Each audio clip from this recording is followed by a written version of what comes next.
5 years ago, I was selling tickets to my classes for $20 on Eventbrite. And today, my company works with governments, corporates, and successful leaders around the world. And I've taught at Oxford and written for the Harvard Business Review. On this anniversary episode, I'm going to share how I built tech for non-techies and the entrepreneurial lessons I learned along the way. Welcome to the Tech for Non-Techies podcast.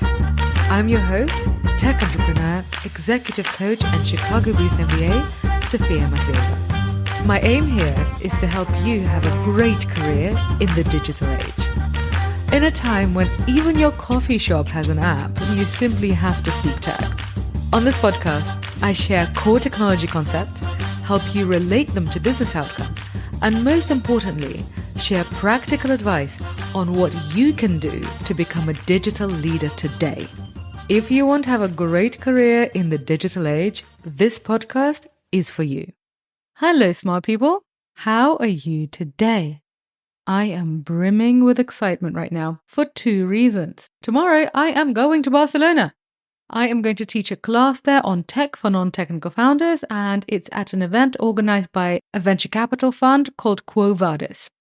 This is very cool from a professional standpoint, but people, have you been to Barcelona? It is truly one of the world's most amazing cities, so do put it on your bucket list.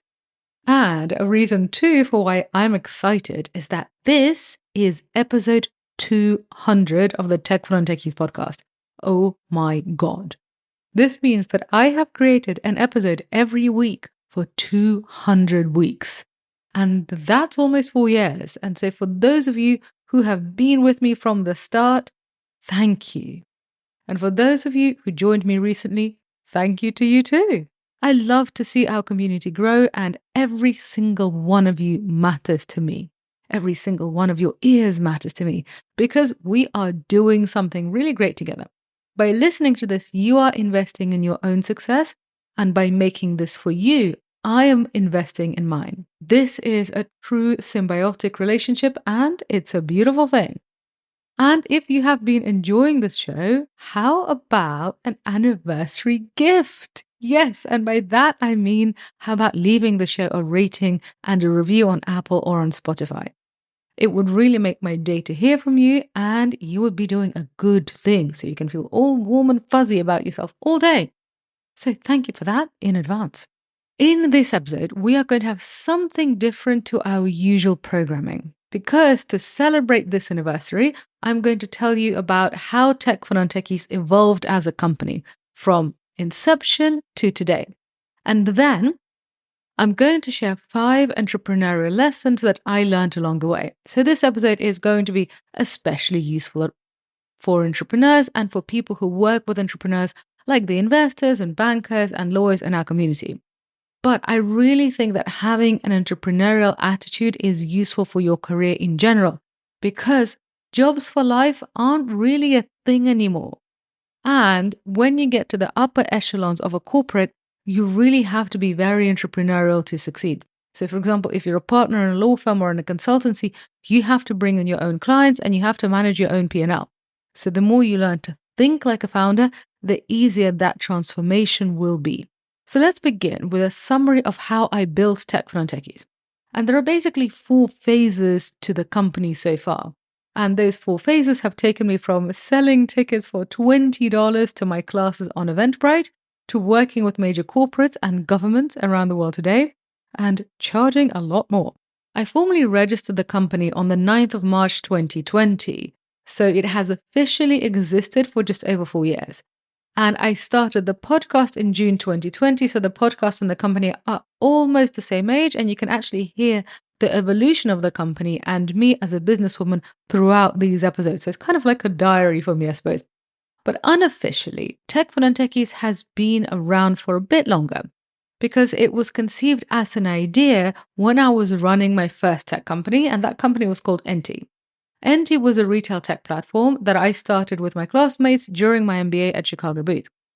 I previously worked in the media and in a private equity firm, so before I started this tech company, I literally had no idea about tech. And I didn't really learn anything about it at business school. And I've told this story in other episodes, so I don't want to go too much into it here. If you want to learn about the early days, I made a podcast episode for the last centenary anniversary, so for episode 100, and it's called My Story, Ambition, Tech, and the Camel Incident. And yes, it does involve an actual camel. And the link to that is in the show notes, or just scroll back to 100 on your podcast feed. But in summary, as a first-time non-technical founder with a background in finance, I literally had no idea how to lead a tech business. Despite that, I managed to raise money from investors and hire developers, and this is when I basically had to learn how to be a tech founder on the job. I was writing for Forbes about my entrepreneurial journey at the time, and I decided to cover what I was learning about tech as a non-technical founder in my Forbes column. And these articles, they did really well, and many more people read them and tweeted about them than I had ever expected. And this showed me that there was a demand for this knowledge, this demand from other non-technical founders. So basically, I thought, let's do an experiment. I decided to host a 1-hour training on tech for non-technical founders. And it was super low cost because literally I did it at the shared office space where I was working at the time. And this is when I literally began creating classes and teaching them. And at first I charged £15, which is about $20 per class. And one day, a current MBA student from London Business School came to one of my classes and he found it really useful. And then he asked me to teach his classmates. And long story short, that's how I ended up teaching tech for non-technical founders at London Business School. And this is also how I ended up teaching at Oxford University Said School of Business a bit later. Anyway, the main point here is that even before I registered a company officially, I was already making money by sharing my knowledge with a very specific target audience, non-technical founders. When I officially registered the company, my revenue came from consumers, so people rather than institutions. And in the first year of my business, I had 3 institutional clients. So London Business School, Oxford University, and the Techstars Blackstone Launchpad, which is kind of their accelerator. And all of these institutions wanted tech for non-technical founders training. And now we're going to enter phase 2. I began to see some of the people who were taking my tech for non-technical founders course online had no intention of becoming founders. So by this point, the founders course was selling online as an online course. In fact, it still sells today at techfornontechies.co. And when somebody takes the course, they would have an onboarding session with me. And I would ask them why they wanted to take the course. And that's when I saw that not all of them actually wanted to start a tech business, but they were non-technical professionals whose jobs interacted with developers or data scientists or product managers a lot. And that's when I realized that I needed to make something specifically for these people. So that's when I created the How to Speak Tech for Business Leaders course, which is shorter and focuses more on working in a corporate. So it doesn't have a lot of the investor stuff that the Founders course has. So phase 1 was one product for one specific target customer, a course on tech for non-technical founders.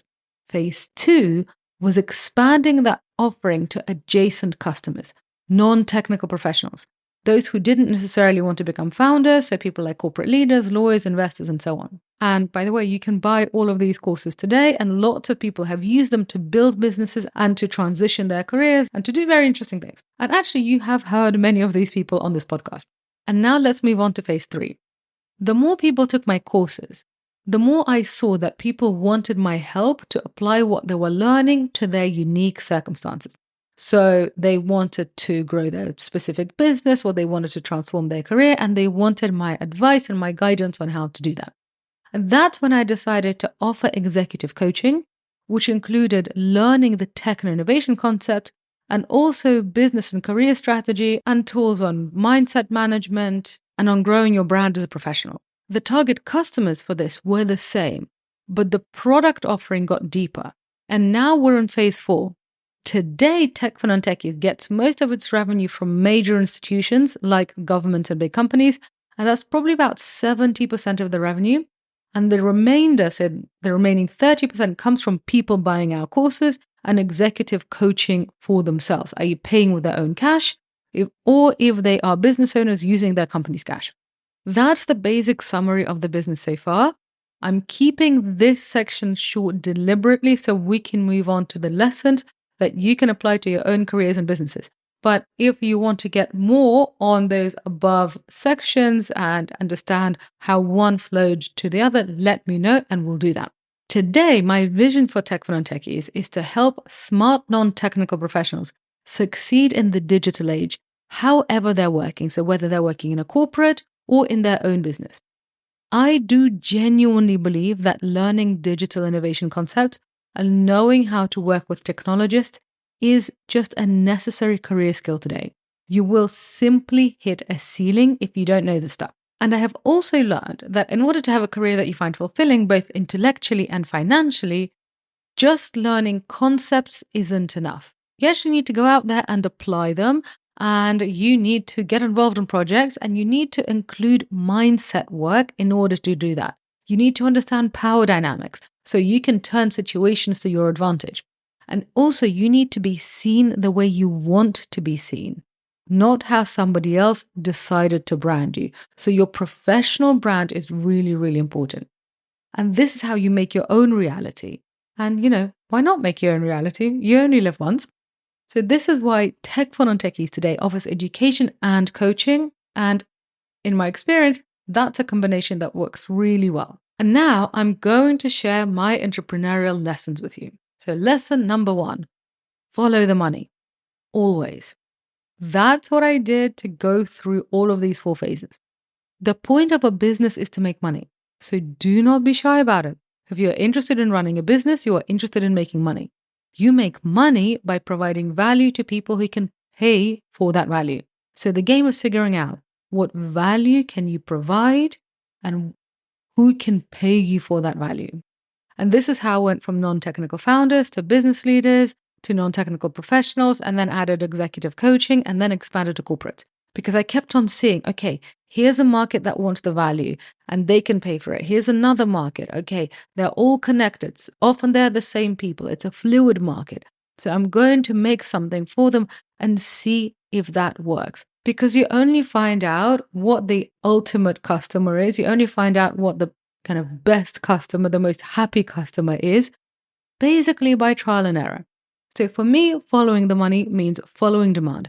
It's like a breadcrumb trail. It is your entrepreneurial map. Here is entrepreneurial lesson number 2. If you want to do something, just start. Just get going. You will see the way as you go. When I was teaching tech for non-technical founders in a shared office space for $20 a ticket, I did not envision that just 5 years later, my company would be advising 2 government agencies on how to upskill their populations for the digital age. I had no idea how to even get those clients to know that I existed and what to propose to them or what to charge. So as you do things, opportunities open up to you that you just wouldn't have seen from doing desk research. So stop doing desk research and get out into the real world and try things. Which moves me on to entrepreneurial lesson number 3. When you start, make small investments. This is not a go big or go home situation. Do not hire a big team or an expensive consultancy before you've tested demand. Make a small investment, see if it pays off, and learn from that. It's one small step after the other. As you get more used to doing this, you'll learn how to take bigger risks and how to recover from failures. But in general, the general rule is avoid expensive experiments.